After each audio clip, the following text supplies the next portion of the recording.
In the aftermath of ferocious torrential rains, volunteers are clearing the debris. It's a frantic search for one of their own. An anxious community watches and waits. Floods are fairly common here, but rescuers say that these are some of the worst that they've ever witnessed. They've already retrieved the bodies of 3 people from a single family, and there's a desperate search for a fourth, a 10-year-old child.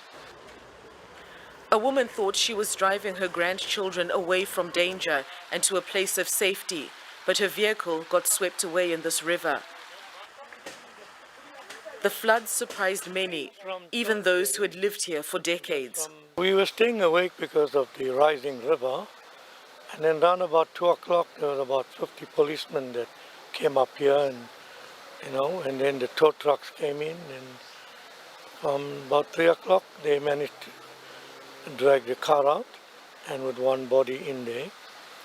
And that was very traumatic because first time we've seen the river rise so high. After a day of searching, exhausted volunteers moved to another location. Dozens have died in what authorities are calling the tragic toll of the force of nature. In some areas, months of rain fell in a single day and without warning. Rescuers were overwhelmed with calls. Workers, learners, teachers evacuated to places of safety. Authorities say most of the province is affected. Highways are submerged, roads completely washed away. Some communities are completely cut off. All our electricity stations, major ones, are also flooded. Our water treatment plants that we are using to service communities. Durban, one of the largest port cities in Africa, is the worst affected. Containers stored in the dockyards were washed away as far as the eye could see. The state transport company says it suspended shipping until further notice, disruptions that will certainly affect Southern African trade. The floods are subsiding and some communities recovering, but with more rains forecast over the weekend, the province remains on high alert. No!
So we had 56.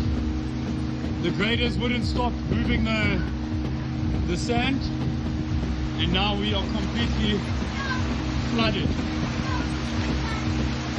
The entire house is now flooding. The graders should have just left it.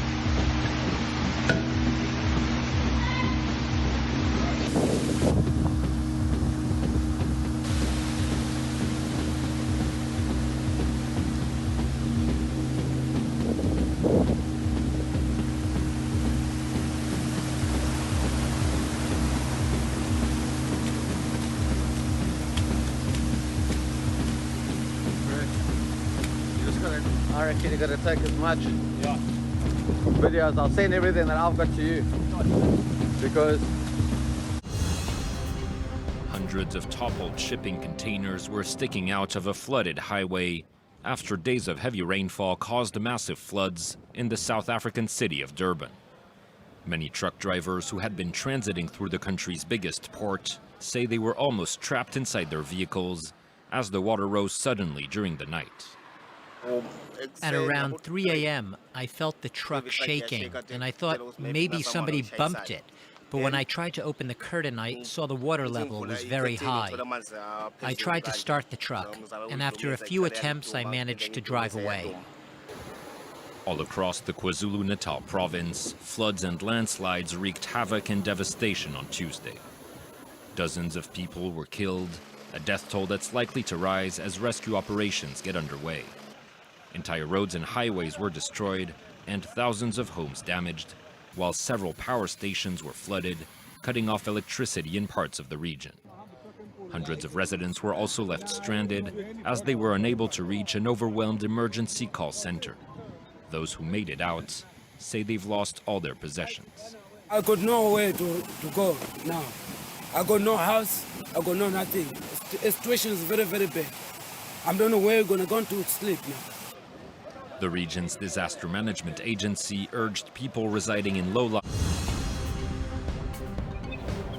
We're obviously not prepared enough. Some city officials even said it took us by surprise how strong the storm and this rainfalls were. Some critics are already complaining that the drainage systems were not in place, that there was not a proper investment into the infrastructure in the past year. So this might have accelerated this catastrophe. The officials here, however, keep on saying the major issue was landslides. So they tried to push away the responsibility. But what is clear that this area has seen those events in the past. It is a weather occurrence that has been happening here in the past years. 2019, for example, also 60 people died when a similar weather occurrence came to this area as well. But it's all over southern Africa that especially this year we're seeing an increase in number of these natural hazards, cyclones, tropical storms. We've seen almost 200 people killed in a tropical storm in Madagascar in February and March. And scientists are saying that this is clearly in relation to the global climate change. We're seeing more intense rainfalls. We see these catastrophes. And this is something also South Africa's President Cyril Ramaphosa mentioned here.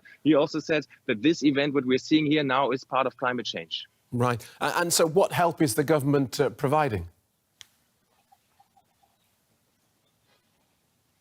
So as we speak, Cyril Ramaphosa just came to visit this place here. He went to several locations, the president himself, to talk to the residents to see what the needs are. It is likely that they're going to declare a state of disaster for the entire province to facilitate help on a national level as well. But we've heard also critical voices from residents here who said, well, when we had the last disasters here, we got lots of promises and little happened. Many people are still waiting for new houses ever since then. So some are not so optimistic. On the other hand, we do see that help is coming in here. Mattresses are brought in, relief organizations are trying to help those who are